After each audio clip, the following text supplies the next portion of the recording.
또 말씀을 또 우리의 생활을 우리 주님께 온전히 맡기며 이 모든 말씀 예수님의 이름으로 기도하옵나이다. 아멘. 오늘이 이제 추수감사절인데 우리가 한번 좀 생각해 보기를 지난 한 주 또 지난 한 11개월 나아가 우리의 일생 현재까지 얼마나 많은 감사가 있었을까 한번 이렇게 되돌이켜보는 그러한 시간이 되면 참 좋을 것 같아요. 아마 모르긴 해도 우리가 이렇게 잠깐 생각해 봐도 감사보다는 불만, 불평 혹은 그저 덤덤하게 이렇게 지난 한 주 또 지난 한 10여 개월 또 우리의 일생이 아닌가 생각해 봅니다. 우리 인생이 사실 하나님께 감사할 것이 천지이지만 우리가 참 하나님 앞에 감사를 하지 못하는 이유는 아무래도 아담과 하와의 죄를 지은 그 원죄가 우리에게 피를 타고 흘러옴으로 말미암아 하나님께 우리가 제대로 된 감사 생활을 못하는 거 아닌가 생각해 봅니다. 사실 아담과 하와를 하나님께서 만들어 놓으셨을 때 하나님께서 매우 기뻐하셨고 아담도 하와도 물론 기뻐하며 하나님께서 주신 수많은 것을 참 누리면서 하나님께 감사 생활을 했겠죠. 물론 성경에 그런 말씀은 없지만 에덴 동산이 죄가 들어오기 전에는 천국이니 천국에서 불만 불평이 있겠어요. 하나님을 교제하며 늘 찬양하며 기뻐하며 감사하는 그러한 생활의 연속이었음이 분명합니다.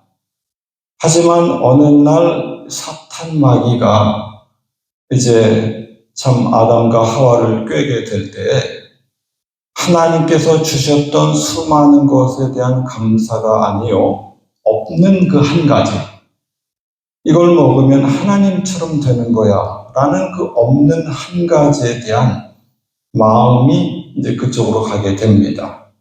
거기서 사실 불만, 불평이 시작이 되는 거죠. 있는 모든 것들을 감사하는 것이 아니라 없는 것을 바라보게 될 때 감사는 슬금슬금 없어지고 불만, 불평이 이제 올라오게 되는 것입니다. 그래 이제 그 선악과를 따먹고 결국은 이제 추방을 당했죠. 선악과를 우리가 알다시피 바라보니 먹음직, 보암직, 지혜롭게 할 만한 것. 우리 예수님께서 마태 4장에 시험 받으신 게 바로 그거잖아요. 이 돌로서 떡을 만들어서 먹어봐라. 경제 문제. 또 성전에서 뛰어내리면 천사가 받들어서 내 발이 땅에 떨어지지 않게, 다치지 않게, 아주 멋있지 않겠느냐. 인기, 명예. 나에게 절하면 천하 권세를 너에게 다 주겠다. 이 권세. 사실 우리 인생이 일생을 살아가면서 추구하는 이 세 가지예요. 뭘 먹을까? 뭘 마실까? 뭘 입을까? 남보다 좀 더 나은 그런 생활을 영위하고자 하는 그 마음. 좀 좋은 집에서 살아보고 싶고, 좋은 차도 좀 몰아보고 싶고, 좋은 곳으로 여행하고 싶고, 이러한 것이 일생을 들여서 아기 때부터 공부를 하는 이유가 되는 것입니다. 돈을 벌고 나니 인기도 좀 있고 싶은 거예요. 명예를 얻고 나니 권세, 권력도 갖고 싶은 게 사람의 마음이죠. 하다 보니 하나님을 향해서 시선을 고정했어야 되는 것인데 뭘 먹을까, 마실까, 입을까, 어떻게 해야 사람들로부터 인기를 좀, 명예를 좀 얻어볼까? 나아가 어떻게 해야 내가 좀 권세를 얻어볼까? 이거를 바라보며, 묵상하며, 생각하며 이걸 얻기 위해서 노력을 하다 보니 만족이 없고 늘 불만, 불평이 쏟아져 나오는 겁니다. 이게 마음대로 안 되거든요. 간혹가다 이런 것이 어떻게 하다가 얻어지게 된다 하더라도 하나님께 감사가 아니요 그것을 가지고 이제는 교만을 떨기가 바쁜 겁니다. 없어도 범죄하며 있어도 범죄하며 이래저래 만족하지 못하고 하나님께 감사하지 못하는 것이 모든 인생의 일생인 것을 우리가 우리 스스로의 경험을 통해서도 남볼 것 없이 알 수 있는 것입니다.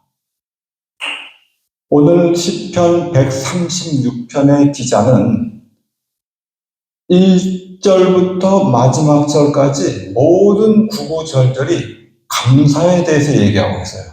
하나님께 감사한다. 신구약 66권간의 이 136편, 이 시편만큼 감사를 많이 한 성경이 없어요. 감사장입니다. 감사장. 첫 절부터 마지막 절까지가 계속 감사. 근데 1절을 살펴보게 되면 감사하는 그 이유가 하나님은 자비하시고 선하시기 때문에 그 하나님께 감사합니다 하면서 문장이 시작이 돼요. 근데 우리가 한번 생각을 해보게 되면 하나님이 정말로 자비하시고 정말로 선하신가?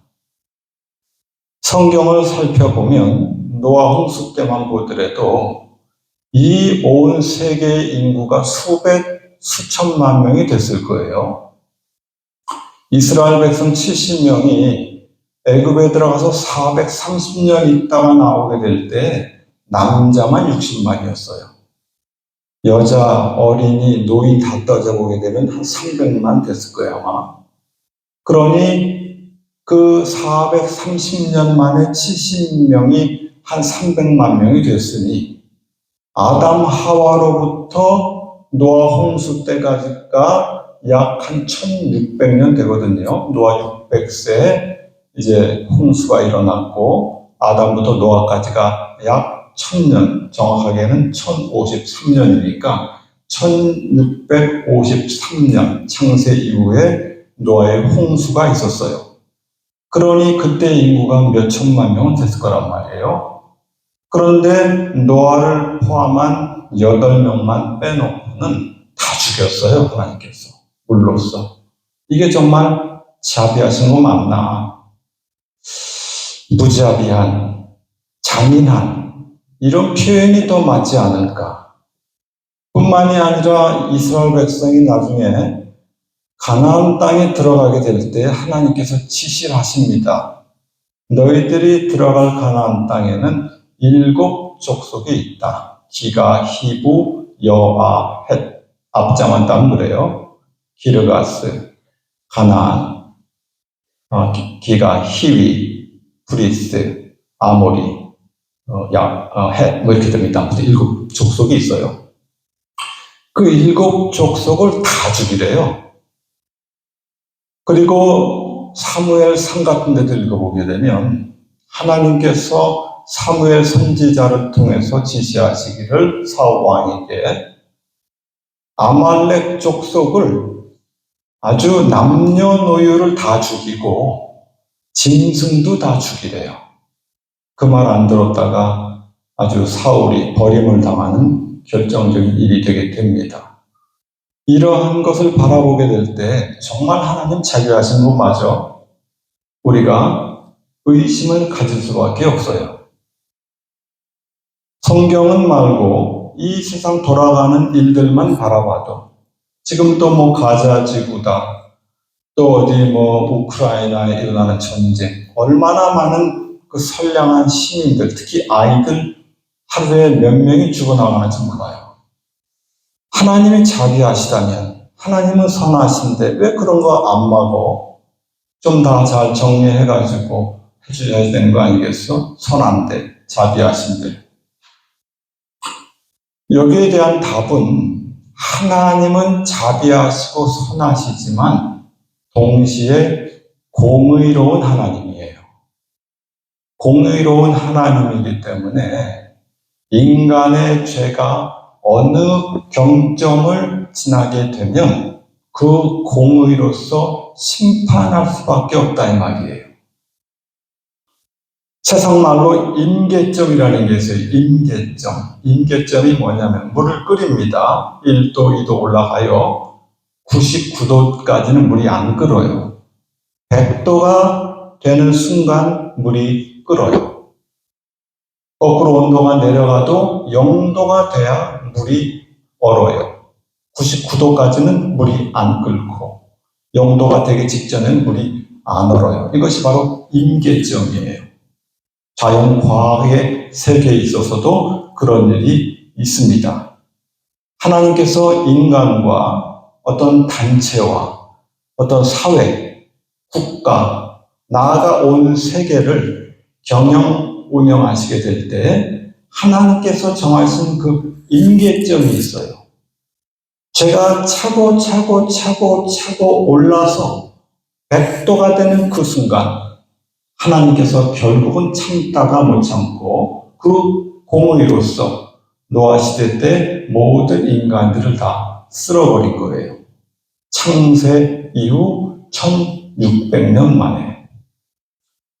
그러면 1600년 창세 이후 온 지상을 쓸어버리신 그 하나님께서 지금 그 이후 4400년이 아무 일 없이 지나가고 있어요. 1600년 만에 인간의 죄가 꽉 차가지고 이 온 세상을 쓸어버리셨는데 그 이후로 4400년 동안에 우리가 인간들이 지은 죄가 아직 그만큼 되어지지 않았기 때문에 하나님께서 아직까지는 이 지구를, 우주를 아직까지 붙들고 계십니다. 이상하죠? 1600년 동안 인간들이 지은 죄.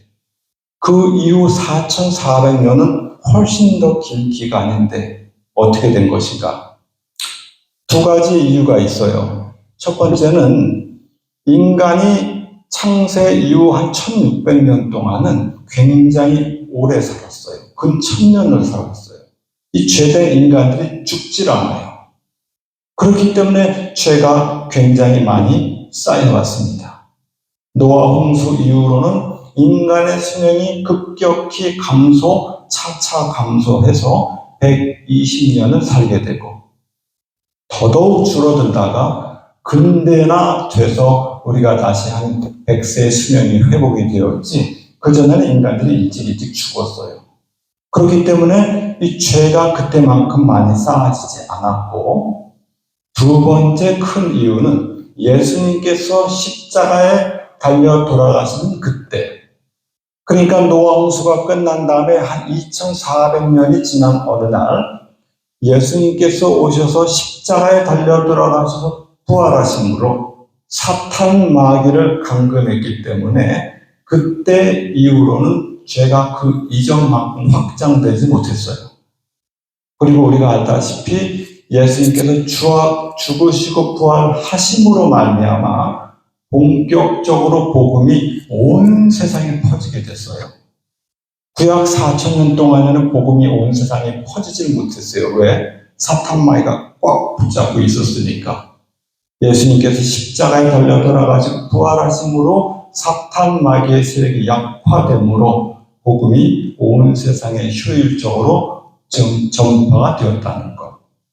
그래서 인간이 아직까지 하나님께서 이 죄가 관영하지 않았기 때문에 이 세상이 보존되고 있는 것입니다. 하지만 언제 어느 때인가 결국은 7년 환란 중에서 전 3년반이 지나 후 3년반 시작하게 될 때 그 사탄 마귀가 나옴으로 온 세상이 무법천지가 되고 결국은 이 죄가 하늘에까지 상달되어 온 지구가 멸망한다고 요한계시록 18장이 우리에게 알려주고 있는 것입니다. 그런데 이처럼 공의로운 하나님이 하루를 천년처럼, 천년을 하루처럼 기다리시지만 죄가 차게 된즉 심판을 하실 수밖에 없습니다. 하지만 이것은 죄에만 국한된 게 아니에요. 우리의 기도 생활, 하나님께서 우리에게 복을 주시는 모든 것들이 하나님께서 정하신 그 분량이 있어요. 기도를 몇 푼어치 한다고 하나님께서 바로바로 응답하는 경우도 물론 있지만 많은 기도는 그런 기도가 아니에요.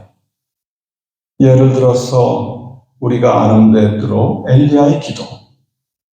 하나님께서 엘리야의 기도를 들으시고 비를 준다고 약속을 하셨어요. 그 약속을 믿고 하나님께 기도를 합니다. 한 번 기도해요. 아무 일 없어요. 2번, 3번, 4번, 5, 6 기도했는데 그 선지자가 기도했는데 아무 일 없어요. 잘못 들었나 보다. 그만두자가 아니고 7번 기도하니 손바닥만한 구름이 일어났어요. 기도의 임계점이 차게 되니까 하나님께서 역사하셨다 이 말이에요. 사도행전 2장에도 우리 주님께서 승천하신 다음에 사도들이 모여서 열흘을 기도합니다. 9일째 기도하다 간 사람들은 아무런 일 없었어요. 10일째까지 기도한 그 사람들이 하나님의 은혜를 체험했다는 것. 이런 일들이 성경에 너무나 많아요. 우리가 아는 바대로 나아만 장군은 하나님께서 엘리사를 통해서 고쳐주시게 될 때에도 요단강에 가서 7번은 씻어라 얘기를 했어요.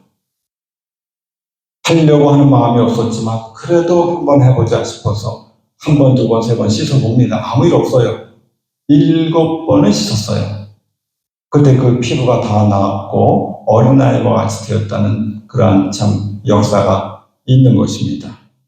뿐만이 아니라 사도행전 10장에도 보게 되면 우리가 잘 아는 고넬료, 하나님께 늘 기도하고 구제하고 이런 참 생활을 하게 될 때 너희 기도가, 너희 구제가, 너희 선행이 하나님 앞에 상달되었다 나와 있어요. 꾸준히 항상 하나님 아버지 앞에 그런 일을 하게 될 때 하나님 앞에 상달이 된다는 것. 그러므로 우리가 하나님을 섬기게 될 때 죄 문제에 있어서도 이 정도는 괜찮아, 저 정도는 괜찮아, 너나 할 것 없이 다 죄 짓는 세상이야 이렇게 지나가다 보면 죄가 어떻게 돼요? 임계점에 다다르게 돼요. 하나님으로부터 심판, 징치가 온단 말이에요. 개인적으로도 그래요. 교회적으로도 그래요. 사회, 단체, 모든 세계적인 역사가 다 그런 겁니다. 그러므로 우리가 죄는 생각나면 바로바로 회개해야 돼요. 왜? 이게 잘못해가지고 쌓이게 되면 아주 곤란한 두려운 일이 하나님으로부터 언제든지 올 수 있다 이 말이에요. 뿐만이 아니라 우리의 기도 생활, 우리가 하나님 아버지 앞에 충성 봉사하는 생활도 내가 이때까지 기도했었는데 내가 이때까지 봉사했는데 아무 일 없어. 그게 아니라 하나님께서 정하신 그 분량에 차야 복이 하나님부터 온단 말이에요. 죽도록 충성하라. 하나님께서 뭐라고 했어요? 죽도록 충성하라. 내가 너에게 생명의 면류관을 줄 것이다. 이런 성경 기록이 너무나도 많이 있는 것입니다. 그러므로 하나님은 이런 자비만 있는 하나님이 아니라 공의로운 하나님이라는 것. 우리가 잘 아는 안식교를 이단이라고 하고 있는데 이 안식교의 이단적인 요소가 많이 있지만 가장 잘못된 그 요소는 내세관이 틀렸어요. 안식교 말합니다. 사랑의 하나님께서 어떻게 지옥을 만들어놨겠는가? 사람이 죽으면 구원 얻을 자들은 부활해서 영원한 천국으로 가게 되겠지만 구원 못 얻는 사람들은 다 소멸되고 마는 것이야. 이렇게 가르쳐요. 하나님의 공의를 무시한 그러한 교리가 그들에게 있는 것입니다. 이걸 우리가 주의하게 될 때, 하나님은 자비로우시지만 하나님은 바로 공의로운 하나님이로구나. 이걸 우리가 아시면 되겠습니다. 오늘 시편 136편에 하나님을 찬양하는 이유가 하나님의 선하심과 자비하심인데 하나님을 찬양하는 내용이 한 4가지로 나와 있어요. 첫 번째 이유는 하나님께서 온 천지 만물을 창조하신 것에 대해서 감사를 해요. 하나님께서 온 천지 만물을 창조하신 것에 대한 감사. 두 번째 감사는 한번 나중에 읽어보세요. 다. 두 번째 감사는 그 하나님이 이스라엘 백성을 애굽으로부터 건져내심에 대한 감사. 그게 또 여러 절 나와요. 그러고 나서 그 하나님께서 이스라엘 백성들에게 가나안 땅 기업, 땅을 주심에 대한 감사. 이게 세 번째로 나오는 거예요. 그게 또 몇 절 나오고. 그러고 마지막으로 이 하나님이 바로 우리의 하나님이다. 이 하나님이 바로 우리의 하나님이고 우리를 비천한 데서 기억하여 주시고 우리에게 악에서 이기게 하시고 우리에게 기업을 주신 그 하나님을 찬양합니다 하면서 이 시편 136편은 막을 내리고 있는 것입니다. 시편 136편에 대해서 제가 길게 얘기하지는 않겠어요. 오늘 제가 하고자 하는 이 말씀은 우리가 왜 이러한 감사를 하지 못하는가에 대한 내용과 어떻게 해야지 우리가 감사를 회복할 수 있을 것인가 이 얘기를 하고 제가 결론을 지려고 합니다. 우리가 하나님 아버지 앞에 감사하지 못하는 이유가 여러 개가 있을 수 있겠지만 제 생각에 가장 큰 것 중에 하나는 우리가 좀 깨닫지 못해서 좀 뭐라 그럴까요? 우리가 당연스럽게 생각하는 거예요. 모든 걸 당연하게 생각하기 때문에 감사가 없는 거예요. 예전에 아마 들으신 분도 계실 거예요. 최정원 목사님 간증 가운데 이런 간증이 하나가 있어요. 소년 때인데 자전거를 타고 비탈길을 내려가고 있다가 자전거에 그 체인이 끊어진 거예요. 그 자전거가 비탈길로 막 그냥 이제 속도가 제어가 안 되고 이제 굴러가고 있습니다. 조금 가면 낭떠러지가 나오는 거예요. 죽게 생긴 거죠. 그 다급한 순간에 하나님께 기도를 했답니다. 내 비록 소년의 나이지만 이렇게 아기 때부터 성경을 읽게 하셨는데 이렇게 허무하게 죽지 않게 하실 줄을 믿습니다 하면서 기도하는데 갑자기 저마치에서 황소가 한 마리 뛰어나오더라는 거예요. 황소가 한 마리 뛰어나와가지고 본인을 뿔로 받아버렸으면 죽었을 텐데 본인 앞에 오더니 이 황소가 갑자기 몸을 확 돌리더니 엉덩이로 자전거랑 최정 목사님을 받아버린 거예요. 그래서 자전거랑 최 목사님하고 저 풀밭에 떨어져 버린 거죠. 참 놀라운 일이죠. 그래 이제 최 목사님이 소년의 나이지만 하나님께 기도를 했답니다. 하나님 저희 기도를 들으셨군요. 감사합니다. 나를 이렇게 소를 통해서 소 엉덩이로 나를 건져주신 하나님의 은혜를 감사합니다 하면서 감사 기도를 했다는 거예요. 소년이. 그때 하나님으로부터 사랑스러운 책망의 소리가 들리더랍니다. 내가 너를 그래 소 엉덩이로만 구해줄 때만 내가 너를 구해준 것이고 나머지 모든 시간들은 네가 잘나서 그렇게 잘 살고 있는 줄 아는 것이냐. 어린아기가 엄마 품속에서 잠을 잘 때 엄마가 팔이며 목이며 다 쫓아주니까 아기가 잠을 잘 자고 일어나서 기지개를 펴면서 자기가 잘나서 잠 잘 잔 것 모양으로 그런다는 거죠. 그 얘기를 듣고 하나님께 회개하며 죄송합니다. 이런 참 간증의 기억이 납니다. 우리는 하나님 항상 우리를 보호해 주시지만 우리가 그걸 잘 모르는 거예요.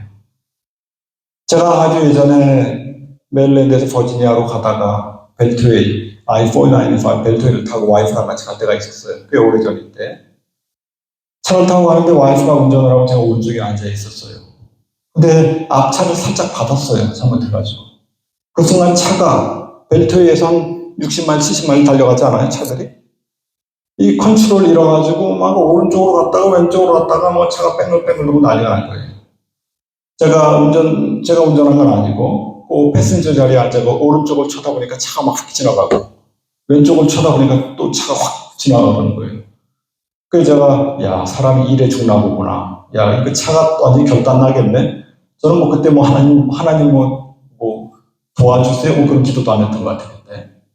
차가 이리저리 왔다 갔다 난리를 치다가 벨트에 보게 되면 오른쪽에도 갓길이 있고 왼쪽에도 그 갓길이 있잖아요. 차 이렇게 망가진 차들 서 있을 수 있도록 차가 이렇게 가다가 뭐 빙글빙글 돌더니 이렇게 쫙 해가지고 왼쪽으로 오는 차들을 바라보고 딱 서서 시동이 딱 나는 거예요, 거기서. 나중에 하나님께 참 감사합니다 하면서 제가 그런 일이 있었지만, 우리가 수많은 순간 그런 어려움을 겪고 나서야 하나님께 감사하지, 그런 일 자체가 없는 거에 대해서는 하나님께 우리가 감사하지 않는 경우가 너무나 많다 이 말이에요. 깨닫지 못하기 때문에. 우리가 그런 일 자체가 없는 거에 대한 감사, 이런 감사가 넘쳐나기를 바랍니다. 그리고 또 한 가지 우리가 감사하지 못하는 이유도 또 있겠지만, 또 하나는 뭐가 있냐면 깨달음이 부족하기 때문에. 홍다수 목사님 살아계실 때 대화 가운데 이런 얘기를 하셨어요. 저한테 홍 사모님이 복이 많다고, 홍 사모님은 참 고통 없이 돌아가셨다고, 그런 얘기를 저한테 하시는 거예요. 우리가 알다시피 사모님이 먼저 그렇게 정말 맑은 하늘의 성청정력이죠, 날벼락이라고 그렇게 돌아가셨으니, 우리 홍다수 목사님 정말 한 달 이상은 잠도 못 주무시고 그렇게 지내셨어요. 그 당시 우리가 알다시피 얼마나 힘들고 괴로웠어요. 어떻게 하나님 그럴 수 있냐 이거죠, 따져보면. 우리 홍다수 목사님 하신 게 뭐가 있어요? 교회 말고 한평생 교회를 일구며 교인들 뒷바라지하는 그 일을 했는데, 사모님 그렇게 비명 행사했으니 홍 목사님 입장에서 얼마나 힘들었단 말이에요.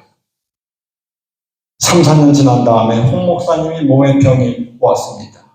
너무나 극심한 어려움 가운데 생각을 하시는 거예요. 홍 사모가 복이 있다. 만약에 살아있었다고 한다면 내가 당할 이 고통과 내가 혹시라도 먼저 가게 되면 홀로 남아서 얼마나 더 힘들었을 것인가 하면서 하나님께 감사했던 그 내용을 제가 기억을 합니다. 우리는 어떤 일을 만났을 때 그 상황만을 바라보기 때문에 감사를 못하지만, 이것을 펼쳐놓고 지내놓고 보면 나중에 보게 되면 그 일, 그렇게 힘들고 어려웠던 일이 하나님께서 의도적으로 그렇게 했다는 것을 보는 경우가 참으로 많이 있는 것입니다. 우리가 잘 아는 조영자 권사님, 제가 아는 분들 몇 분 말씀드려요. 우리가 알다시피 이영훈 지사님 비명 행사하셨잖아요. 어떻게 참 그렇게 돌아가셨는지. 그 시간에 거기 와서 앉아 계실 분이 아니에요.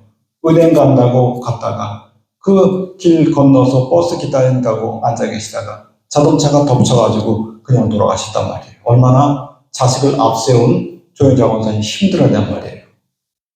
하지만 몇 년이 지나서 조영자 권사님하고 제가 얘기를 하다가 그런 얘기를 했어요. 권사님, 이영훈 지사님 먼저 가신 게 어떻게 보면 더 잘된 일 아니에요? 그랬더니 조영자 권사님 맞다. 자기가 먼저 가가지고 이렇게 돌봐줄 사람들 없었을 텐데 얼마나 더 힘들었겠냐고. 지금 우리는 이런 모든 것을 다 지내놓고 홍 목사님과 조영자 권사님의 이런 모든 삶을 우리가 보니까, 그때 그것이 아주 힘들고 어렵고 괴롭고 저주받던 것 같았지만 그게 아니었구나. 하나님의 큰 섭리가 그 가운데 있었구나. 이런 일들이 굉장히 우리 인생 가운데 많이 있는 것입니다. 우리가 힘들고 어려운 일을 당하게 될 때 하나님께서 이렇게 이런 이유 때문에 저런 이유 때문에 내가 이렇게 하는 거야 알려주면 또 얼마나 좋아요. 하지만 많은 경우 하나님께서 안 알려줘요. 그 이유는 우리의 수준이 미달할 때이기 때문에. 엄마 아빠가 무슨 일을 행할 때 아이들한테 하나하나 다 알려주고 하나요? 애한테 안 하죠. 애가 나이가 먹어가면 엄마 아빠의 뜻을 아는 거예요. 하나님 우리에게 알려주려고 해도 우리가 이해할 수가 없는 거예요. 그저 하나님은 사랑하는 마음으로 옆에서 지켜보고 계시는 것입니다. 시간이 지나놓고 보면 하나님께서 하신 모든 것들이 나의 유익을 위해서 한 것이로구나. 이게 바로 뭐예요? 이게 바로 믿음입니다. 우리가 감사하지 못하는 이유 제가 한 2가지 말씀을 드렸고, 그러면 어떻게 해야지 우리가 하나님 아버지 앞에 제대로 된 감사를 할 수 있을 것인가? 이것이 저의 결론이 되겠습니다. 우리가 잘 아는 바대로 데살로니가전서 5장에 보게 되면 항상 기뻐하라, 쉬지 말고 기도하라, 범사에 감사하라.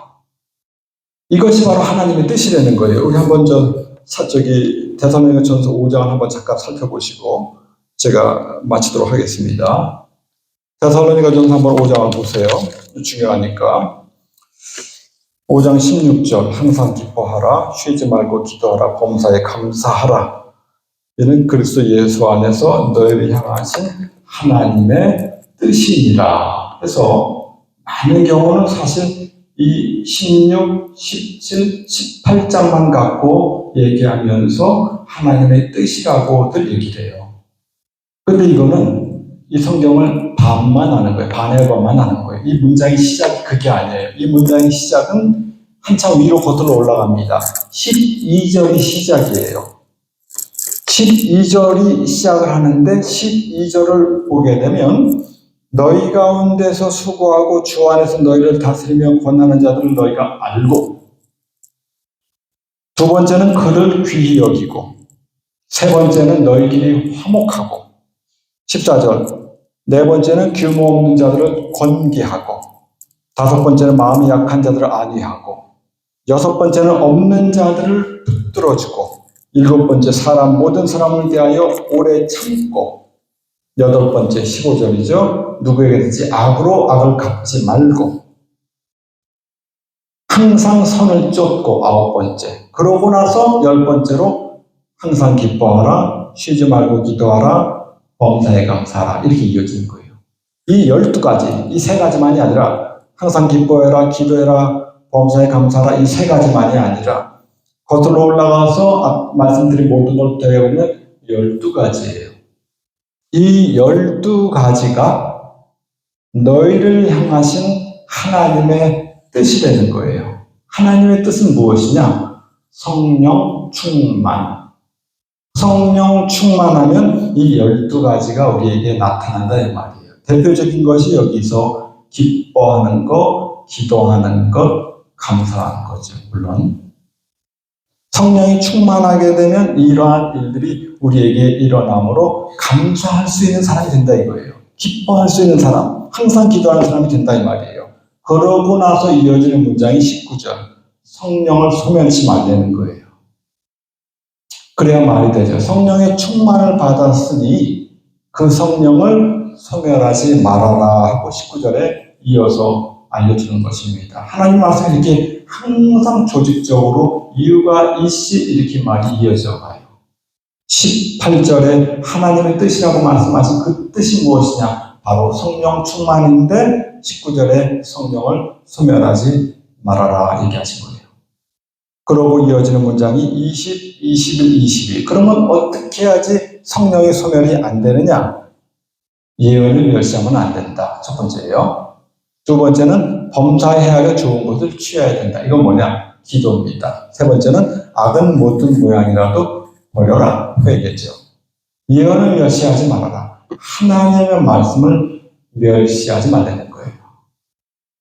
마태복음 13장에 보게 되면 네 가지 말씀 많이 드리는데 길가, 돌밭, 가시와 독토가 있잖아요. 길가. 마태복음에는 길가에 대한 설명을 길가에 그 씨앗이 떨어지게 되니 공중에 새가 먹어버렸다. 공중에 새가 무엇이냐? 바로 사탄마귀다. 이렇게 설명했어요. 마태는. 누가는 그런데 누가 8장에 보게 되면 길가에 씨앗이 뿌려지게 되면 사람들이 밟고 다닌대요. 그러고 새가 와서 먹는데요. 밟고 다닌다는 게 뭐예요? 무시한다는 거죠. 하나님의 말씀을 길가에 뿌려진 사람 같은 사람들은 하나님의 말씀을 무시한다 이 말이에요. 여기 와서 하나님의 말씀을 똑같이 듣는데 롯의 사위는 그 말씀을 농담으로 여기더라. 어떻게 동정녀 마리아 예수 탄생이 가능해? 어떻게 이 온 세상이 그래 물로써 심판을 받았어? 그래 이 온 세상이 불로써 심판된다고? 말도 안 돼. 이런 거예요. 밟고 다니는 거예요. 그러다 보니까 사탄마귀가 그 말씀을 다 빼앗아가는 거죠. 우리 중에 혹시 하나님의 말씀을 무시하는, 멸시하는 사람이 없는 것인지. 천국지요? 죽어봐야 알지 어떻게 알아? 이런 거 말이에요. 여기에 나와서 교회에 나와서 하나님의 말씀을 무수히 듣지만 은근히 하나님의 말씀을 멸시하고 무시하는 신자들이 많이 있다 이 말입니다. 그거 하지 말라는 거예요. 범사에 헤아려 좋은 것 취한다는 것은 기도하라는 거예요. 기도해야 뭐가 좋은지 알지? 기도하라. 악은 모든 모양이라도 버려라. 그러므로 말씀과 기도와 회개 생활이 있게 되면 바로 성령 충만한 사람이 되어서 잃어버린 감사가 회복이 되어지게 되고 감사에 감사가 더해지게 되는 사람이 되니 너희들은 성령 충만한 사람이 될 수 있도록 노력해야 되는 것이다. 라고 성경이 우리들에게 누누이 알려주고 있는 거예요. 이 추수감사절을 맞이해서 제가 길게 얘기하지 않겠습니다. 결론으로 말씀을 드리는 것은 정말 우리 하나님께서 베풀어 주신 무한한 은혜가 있죠. 마태복음 6장에 말합니다. 하나님께서 은혜를 베푸시게 될 때 태양, 빛을 주시는데 악인과 선인에게 빛을 주셔요. 비를 내릴 때는 의로운 자, 불의한 자에게 골고루 비를 내려줘요. 이게 참 이 기록이 참 놀라운 기록이에요. 하나님께서 우리에게 모든 것을 거저해 주셨는데 이 빛과 이 물, 이거를 공짜로 주셨어요. 이 빛이 왜 필요하냐면 빛이 없으면 생명체가 존재할 수가 없어요. 우리가 이 세상에서 필요한 가장 중요한 것은 하나님께서 우리에게 그냥 거저 주셨어요. 인간들이 뭐 만들어가지고 돈 받고 파는 거지 우리가 살려면 숨을 쉬어야 되잖아요. 숨을 쉬려고 하면 빛이 있어야 돼요. 빛이 있어야 이 식물들이 광합성을 통해서 산소를 만들어내요. 그러니까 하나님께서 이 빛을 주는데 넌 나쁜 놈이니까 너 빛 없어 이러지 않아요. 온 세상에 빛을 주셔서 산소가 이렇게 생기고 우리가 호흡을 할 수 있고 이 식물들이 자라서 동물들이 먹고 우리가 먹고 마실 수 있도록 하나님께서 우리에게 주셨는데 신자든 불신자든 누구에게나 주는 거예요. 물도, 비는 물이죠, 물. 우리가 물 없으면 못 살잖아요. 공기가 없으면 못 살아요. 물이 없으면 못 살아요. 바로 죽어요. 이러한 하나님이란 말이에요. 물 마실 때마다 감사합니다. 숨을 내쉬고 들으실 때마다 감사합니다. 우리가 걸어갈 때도 감사합니다. 앉아있을 때도 감사합니다. 예전에 어떤 문둥병자가 손가락이 다 떨어져 나가는 가운데 8번째 손가락이 떨어져 나갔습니다. 하나님께 감사합니다. 아직까지도 손가락 2개를 남겨주셔서 감사합니다. 없어진 8번째 손가락을 보고 내 신세의 이 모양이야가 아니라 남은 손가락 2개를 감사한다 이 말이에요. 어떤 장로님이 가다가 다리 하나 부러졌대요. 하나님 감사합니다. 일어나서 2다리 다 부러질 뻔했는데 한 다리만 부러져서 감사합니다. 우리는 감사하려고 하는 걸 찾으려고 하면 너무나 많아요. 하지만 불만불평하려고 하더라도 너무 많아요. 민수기 14장 28절은 말합니다. 너희 말이 내 귀에 들린 대로 해주마. 불만불평을 했던 10명의 그 정탐꾼들. 우리 거기 가면 안 돼. 그 사람들에 비하면 우리 메뚜기야 어림없어. 그 땅 못 가. 못 갔어요. 갈렙과 여호수아는 말합니다. 뭔 소리냐? 하나님께서 하시면 할 수 있어. 그건 갔어요. 우리는 하나님의 은혜를 입은 하나님의 자녀입니다. 자나 깨나 앉으나서나 하나님을 찬양하고 하나님께 감사하고 이런 믿음의 말을 하게 될 때 결국 이런 모든 것들이 우리에게 이루어지며 결국은 이걸로 말미암아 하나님께서 영광을 받으시는 이러한 복된 일들이 우리들에게 있게 될 것입니다. 기도하고 마치겠습니다. 하나님의 은혜로